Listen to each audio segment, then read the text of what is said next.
इस वक्त इंजीनियर मोहम्मद अली मिर्ज़ा साहब और पाकिस्तान के मशहूर मारूफ जो जर्नलिस्ट हैं इमरान रियाज खान और आफ्ताब इकबाल साहब के दरमियान इनका सख्त तनाज़े हो गए, क्योंकि माजी में इमरान रियाज खान ने इंजीनियर मोहम्मद अली मिर्ज़ा के ख़िलाफ़ एक वीडियो बनाई। फिर एक और चीज़ हम देखते हैं कि इमरान खान साहब ने आते ही अपने अपोजिशंस के ख़िलाफ़ केसेस बनाए, नवाज शरीफ के ख़िलाफ़ केसेस बनाए, जरदारी के ख़िलाफ़ केसेस बनाए, तो अपोजिशन उनके ख़िलाफ़ होती गई और अपोजिशन का ये एजेंडा था कि हम किसी तरह इमरान खान की हुकूमत को गिरा दें। हाल ही में हमने देखा कि इंजीनियर मोहम्मद अली मिर्ज़ा साहब ने बड़े सख्त जुमले इमरान खान साहब और पीटीआई के मुताल्लिक कहा। उन्होंने कहा पीटीआई एक डिजिटल दहशतगर्द जमात है। दूसरा उन्होंने जुमला ये कहा इंजीनियर मोहम्मद अली मिर्ज़ा साहब ने कि इमरान खान इस्टेब्लिशमेंट की पैदावार है। बिल्कुल सही बात कही। इमरान खान साहब को ये चाहिए था कि वो अपनी पॉलिटिकल जो रिलेशनिंग है अपनी अपोजिशन के साथ बनाते। उन्होंने इतनी सख्त दुश्मनी रखी और फिर आखिरकार इस्टेब्लिशमेंट से बिगाड़ी और उनकी हुकूमत 3 साल 8 महीने के अरसे में ख़त्म हो गई। मैं यहाँ पर आपको किसी पॉलिटिकल पार्टी या इस्टेब्लिशमेंट की हिमायत की बात नहीं कर रहा, मैं एक रियल फैक्ट्स एंड फिगर से बात कर रहा हूँ कि इंजीनियर मोहम्मद अली मिर्ज़ा साहब पर तानो तशनी करने से के बजाय आप उनके साथ एक अच्छी मुलाकात करें, बैठे उनके साथ बात करें। इंजीनियर मिर्ज़ा एक ब्रांड है, इंजीनियर मिर्ज़ा को अब दुनिया सीरियस ले रही है।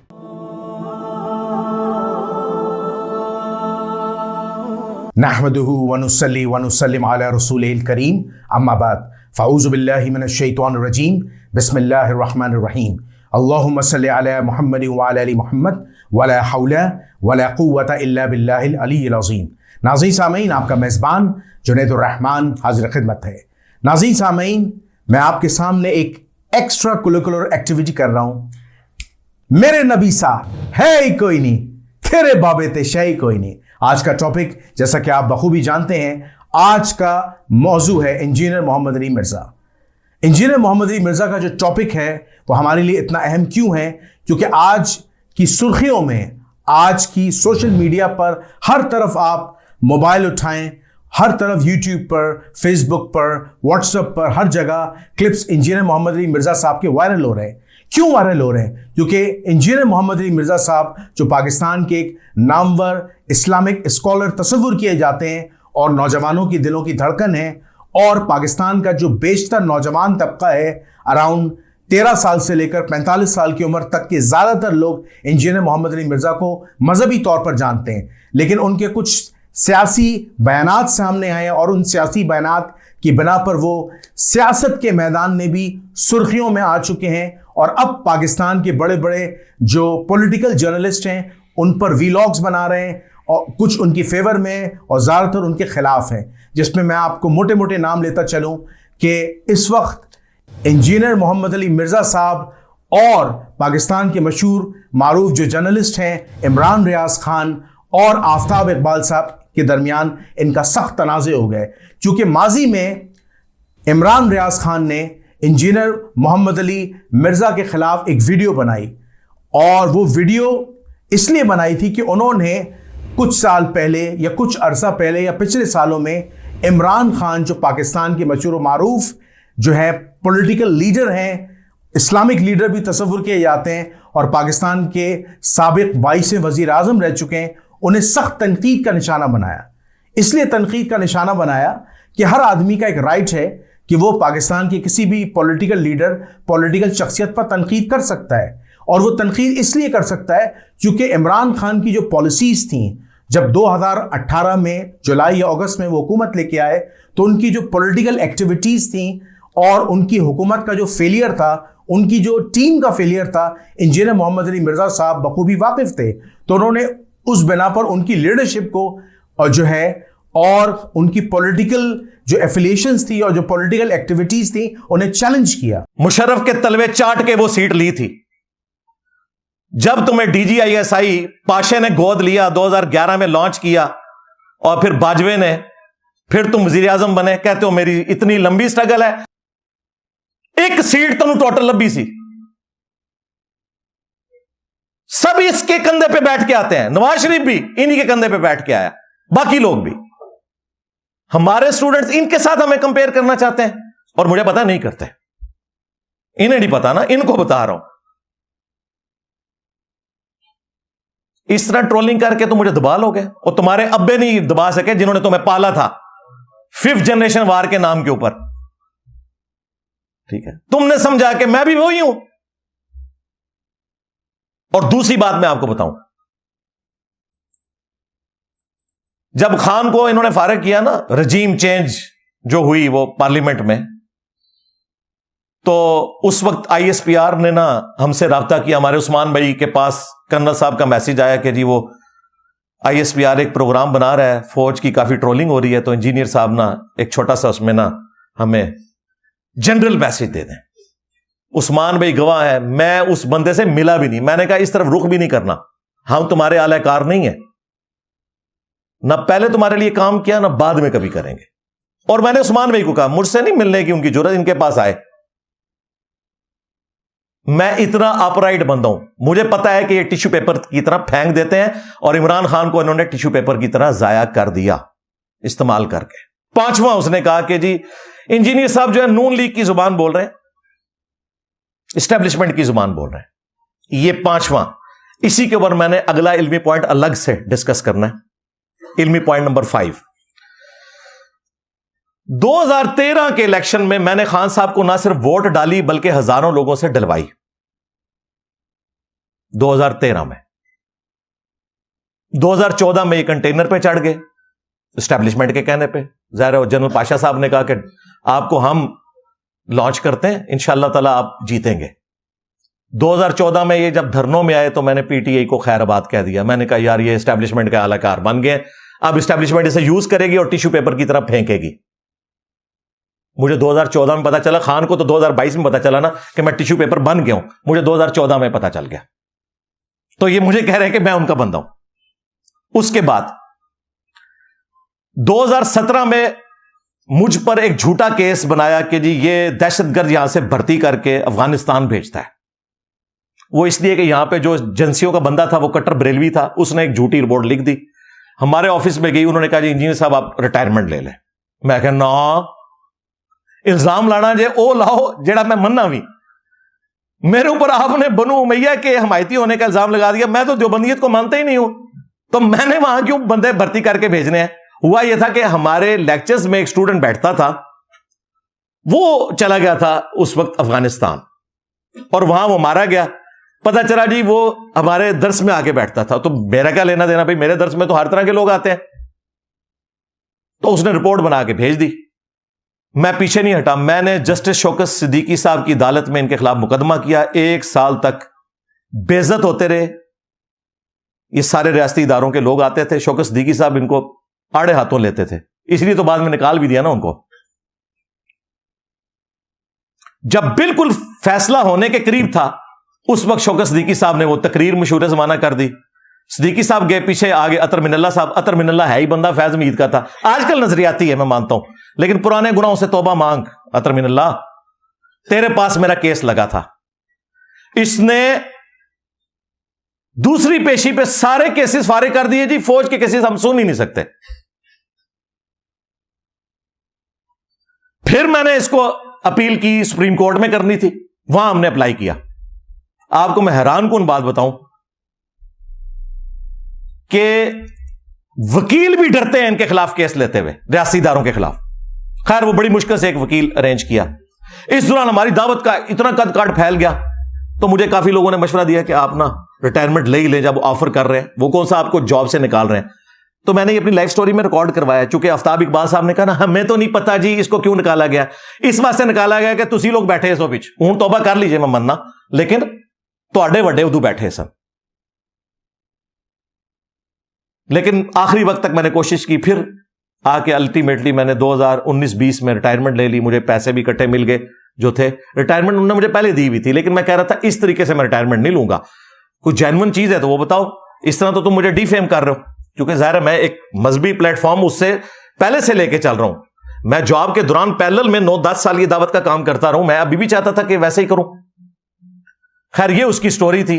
और वो चैलेंज करते थे कि इंजीनियर के इमरान खान साहब जो हैं वो पॉलिटिकल तौर पर जो उनके स्टांस है वो फेल हो रहे हैं, और इसी तरह इंटरनेशनली भी उनके जो ताल्लुकात थे यूएस से, चाइना से, इंडिया से जो है वो नाकाम रहे और हत्ता के सऊदी अरब से भी कुछ मामलात में बिगाड़ पैदा हुआ।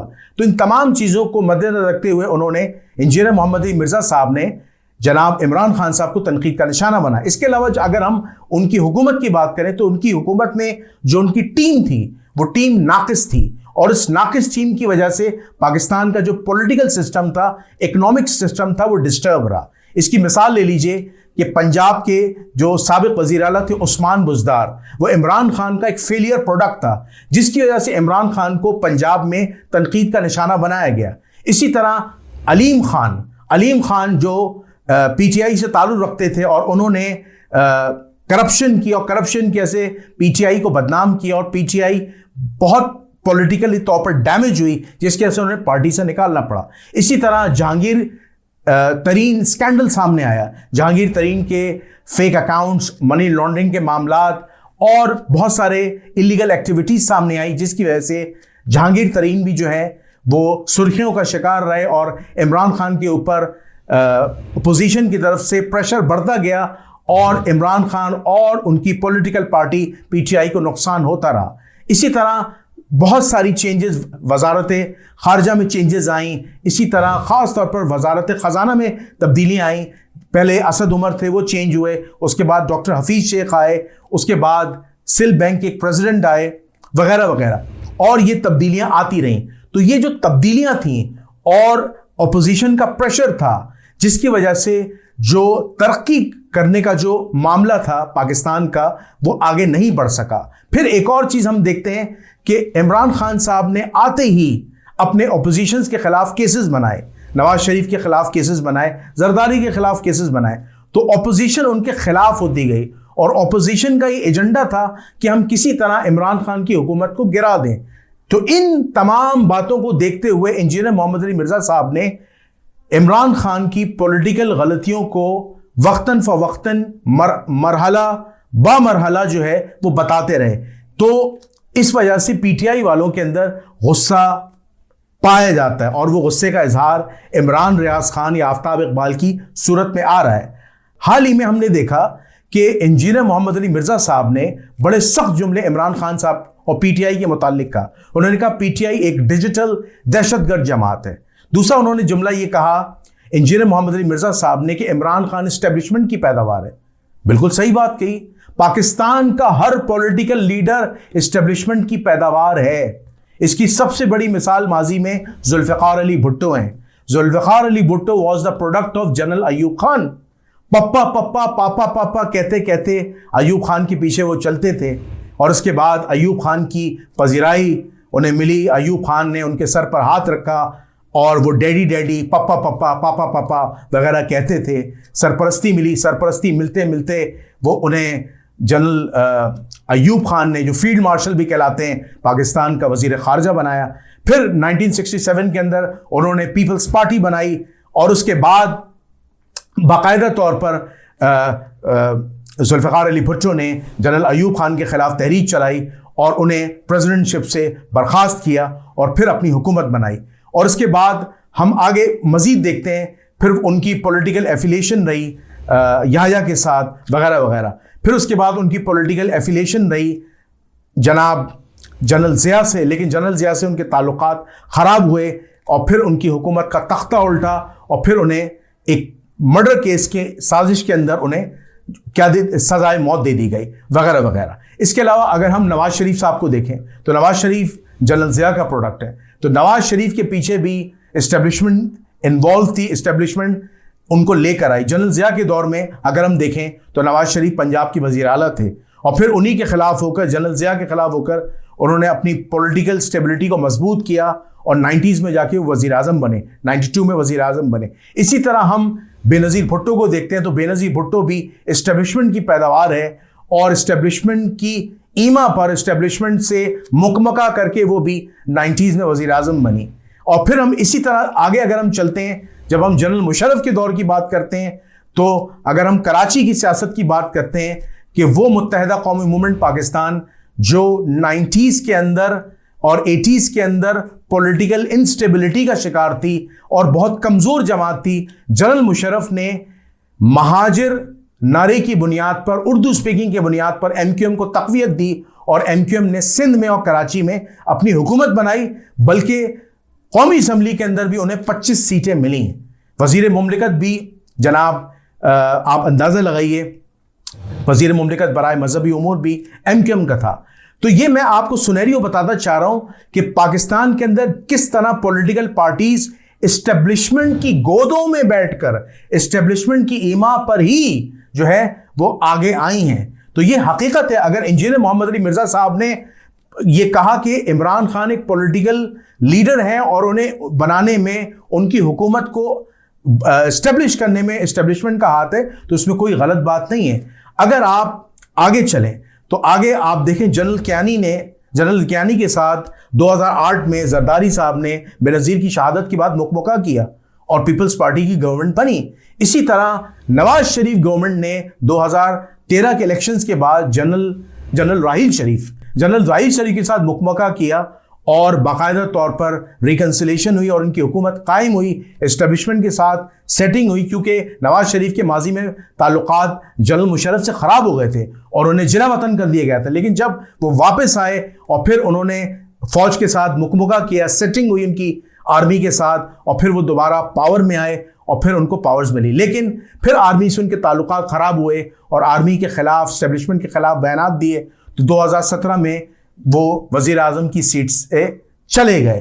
फिर इसी तरह जब हम 2017 की तहरीक के बाद हम देखते हैं स्पीडली इमरान खान और एस्टेब्लिशमेंट के ताल्लुकात बहाल हो गए और बहाल होते होते होते होते 2018 में हम देखते हैं कि इमरान खान जो है वो काफ़ी अक्सरियत के साथ पाकिस्तान के मुख्तलिफ इलाकों में वोटिंग लेकर वज़ीर आज़म की सीट पर पहुंचते हैं। लेकिन इमरान खान के पास गालिबन 166 या 170 के करीब कौमी असम्बली में उन्हें सीट मिलती है।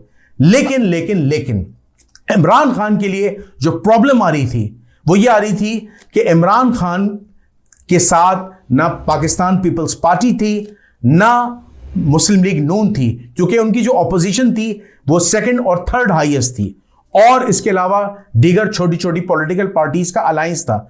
लेकिन इमरान खान के साथ फिलहाल कोई अलायंस नजर नहीं आ रहा था। लेकिन तारीख इस बात की गवाह है, तारीख इस बात की शाहिद है कि बाकायदा तौर पर एस्टेब्लिशमेंट की ईमा पर पीपल्स पार्टी ने इनिशिएट किया, जरदारी साहब ने वेलकम किया और इमरान खान के साथ मुकमका हुआ और इमरान खान कौमी असम्बली के अंदर 170 या 160 मैं शायद फिगर गलत भी कोट कर सकता हूं, तो इसके लिए मैं माफ़ी चाहता हूं, इमरान खान वज़ीर आज़म बने।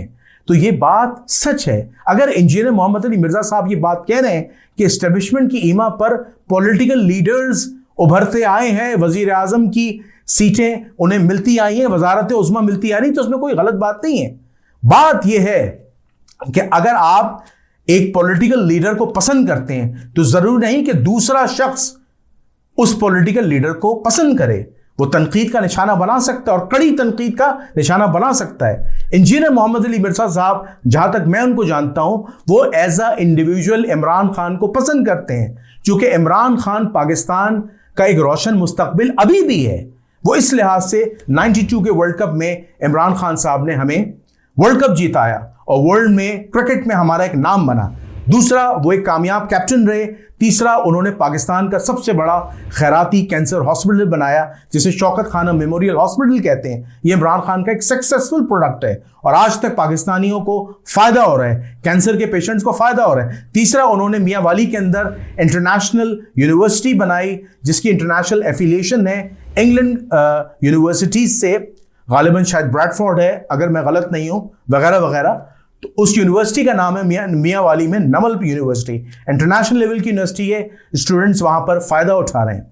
तो ये प्रोडक्ट इमरान खान की सक्सेस है। इमरान खान पॉलिटिकल तौर पर भी और as a hero, as a individual, as a influencer पूरी दुनिया में मकबूल हैं। इमरान खान ने अपनी दौरे हुकूमत में जब टेलीथॉन चलाया था और वहाँ से फॉरेन रेमिटेंसेस जो इंटरनेशनल पाकिस्तानीज़ हैं, जो फॉरेन नेशनल पाकिस्तानीज़ हैं, उनसे मांगा था, तो इमरान खान को लब्बैक का फॉरेन नेशनल्स ने और पीटीआई के पास, पाकिस्तानी गवर्नमेंट के पास फंड्स आए और मिलियंस ऑफ डॉलर्स के फंड्स आए। इमरान खान एक सक्सेसफुल इस लिहाज से था कि एक बैंकिंग इंडस्ट्री में एक्सपोर्ट रिफाइनेंस में बूम आया और एक्सपोर्ट रिफाइनेंस में एक्सपोर्टर्स को बड़ा फायदा हुआ। इमरान खान के दौरे खिलाफत के अंदर करंट अकाउंट डेफिसिट प्लस में चला गया था, प्लस अराउंड $18 बिलियन चला गया था। तो फॉरेन रेमिटेंसेस का इन्फ्लुएंस, एक्सपोर्ट रिफाइनेंसिंग और जो मोटी मोटी बातें जो मुझे याद है वो मैं आपको बताता चलूं। लेकिन उसके साथ साथ इमरान खान जो थे वो अपोजिशन को साथ लेकर चलने में नाकाम रहे। इमरान खान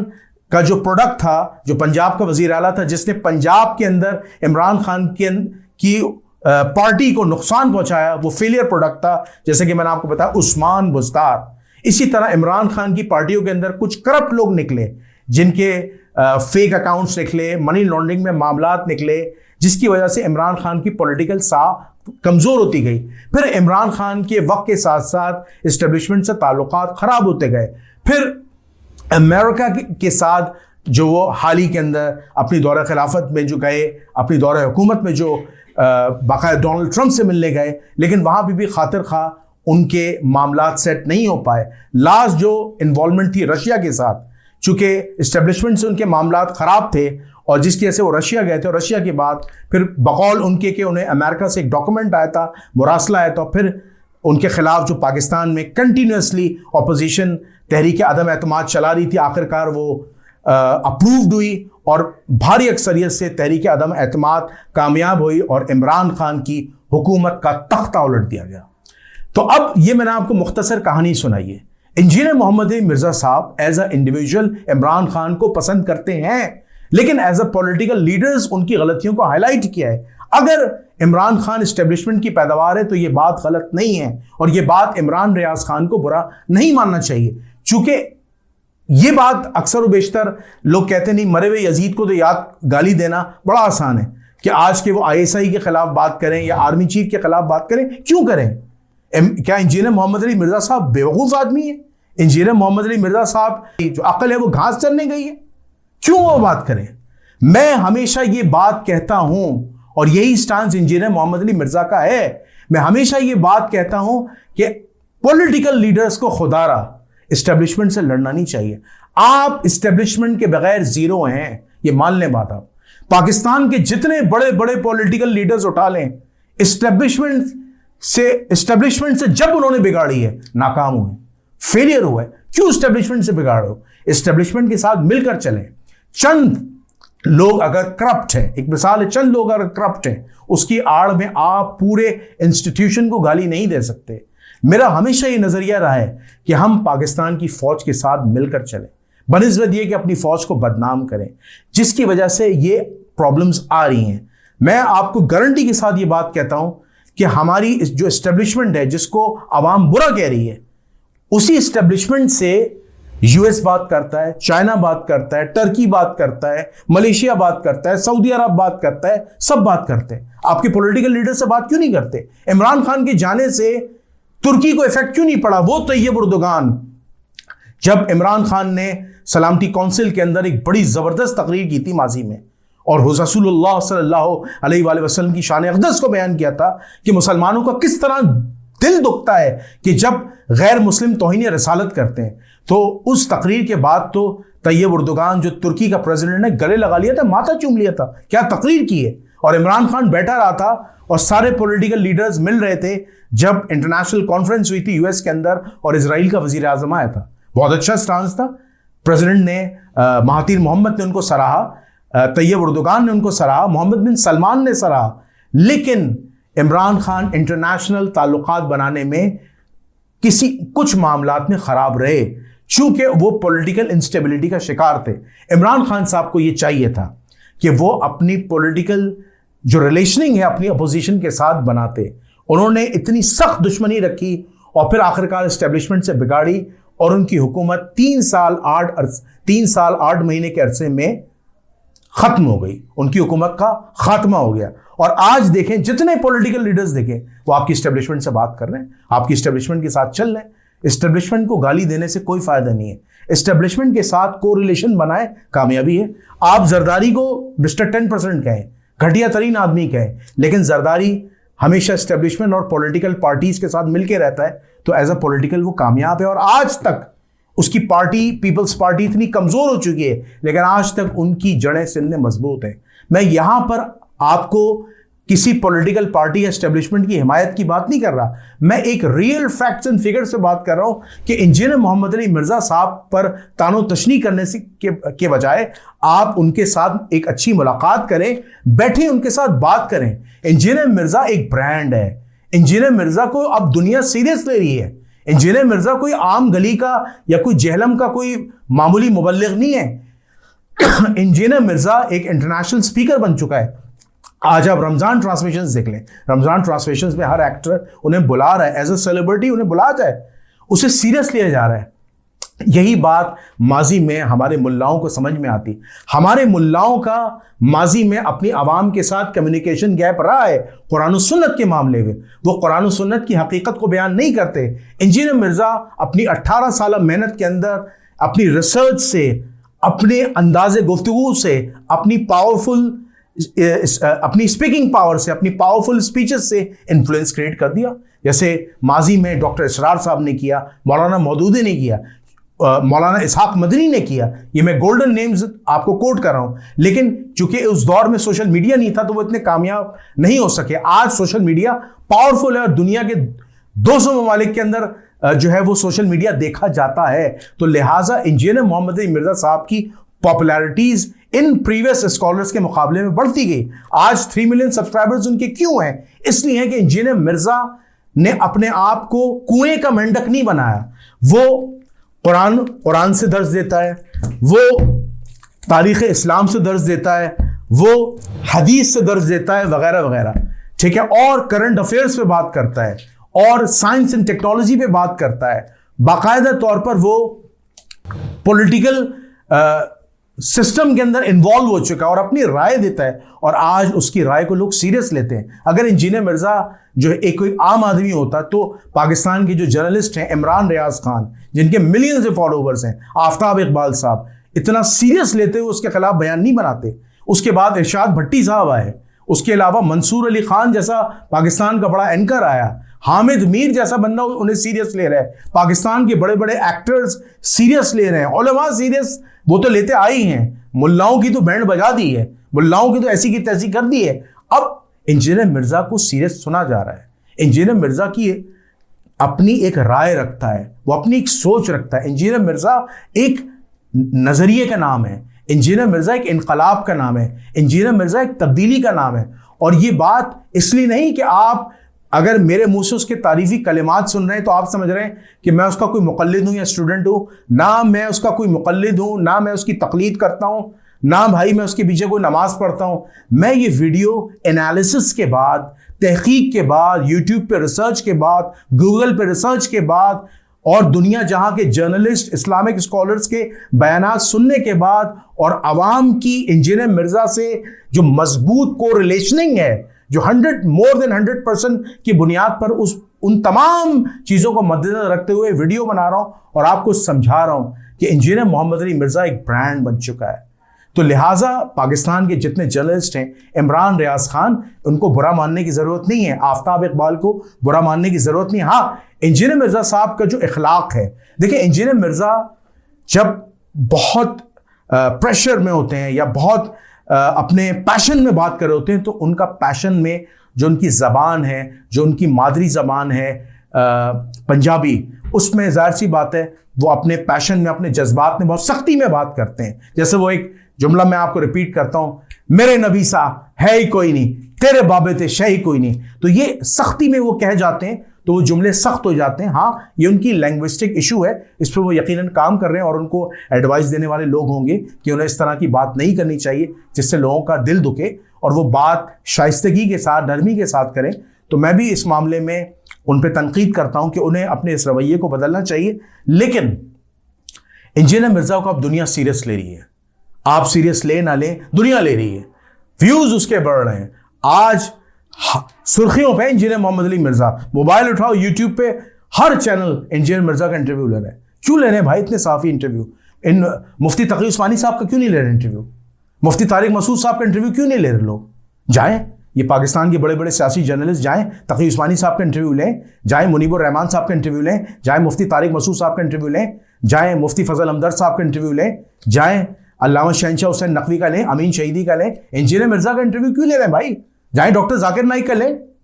क्यों? क्योंकि इंजीनियर मिर्जा ने अपनी जो सराउंडिंग्स हैं उसे बहुत स्ट्रांग रखा हुआ है और उसका जो ऑरा है वो बहुत स्ट्रांग है, उसकी पर्सनालिटी बहुत स्ट्रांग है और जिन सब्जेक्ट्स पे वो काम कर रहा है वो रिसर्च करके काम करता है और ठोक बजा के बात करता है, दो टोक बात करता है। और सबसे बड़ी बात, उसकी डायमेंशंस बहुत ज्यादा हैं। वो पॉलिटिकल मैदान में भी है, वो माशी मैदान में भी है, वो मजहबी मैदान में भी है, वो करंट अफेयर्स में भी है, वो हिस्ट्री में भी है, वो कुरान में भी है, हदीस में भी है और को रिलेशनिंग पैदा करता है और यही उसके स्टूडेंट से पैदा हो रही है। तो ये एक मल्टीपल प्रोडक्ट है। इंजीनियर मिर्जा एक ऐसा मिक्सचर प्रोडक्ट है कि जिससे अगर आप इंजीनियरिंग की बात करो, इंजीनियरिंग की बात करेगा, इस्लाम की बात करो, इस्लाम की बात करेगा। आप बेशक इंजीनियर मिर्जा से इख्तलाफ करें या उसकी पर्सनालिटी को 0 से मल्टीप्लाई कर दें, लेकिन पब्लिक ओपिनियन, पब्लिक आज वोटिंग करवा ले, इंजीनियर मोहम्मद अली मिर्जा पाकिस्तान का टॉप स्कॉलर माना जाएगा और अब तो पॉलिटिकल मैदान में भी बहुत आगे आ गए और सुर्खियों में। तो मैं इस वीडियो को इस बात पे एंड करता हूं कि आइंदा आने वाले अरसे में इंजीनियर मोहम्मद अली मिर्जा की मकबूलियत इतनी बढ़ जाएगी कि इंजीनियर मोहम्मद अली मिर्जा को संभालना, उसे समझना और उस पर हाथ डालना नामुमकिन हो जाएगा। तो लिहाजा इंजीनियर मोहम्मद अली मिर्जा के साथ दोस्ती करने में, इंजीनियर का साथ देने में ही खैर है। तो मैं इस वीडियो को एंड करता हूं कि अल्लाह ताला हमें नबी करीम सल्लल्लाहु अलैहि वसल्लम, उनके बरहक सहाबा और अहलुल बैत की सुन्नतों को ज़िंदा करने वाला बनाए। कल क़यामत के दिन हुज़ूर अलैहिस्सलातु वस्सलाम के हाथों से हौज़ कौसर से पानी नसीब फरमाए, हमेशा हक बात कहने की तौफ़ीक़ अता फरमाए। मैंने आज की जो वीडियो बनाई है वो सिर्फ एक एनालिसिस है जो डिस्कस किया है और कुछ नहीं है। तो मुझे इजाज़त दीजिएगा, इंशाअल्लाह एक नई तहक़ीक़ के साथ दोबारा हाज़िर होंगे। उस वक्त तक के लिए अस्सलामु अलैकुम व रहमतुल्लाहि व बरकातुहू।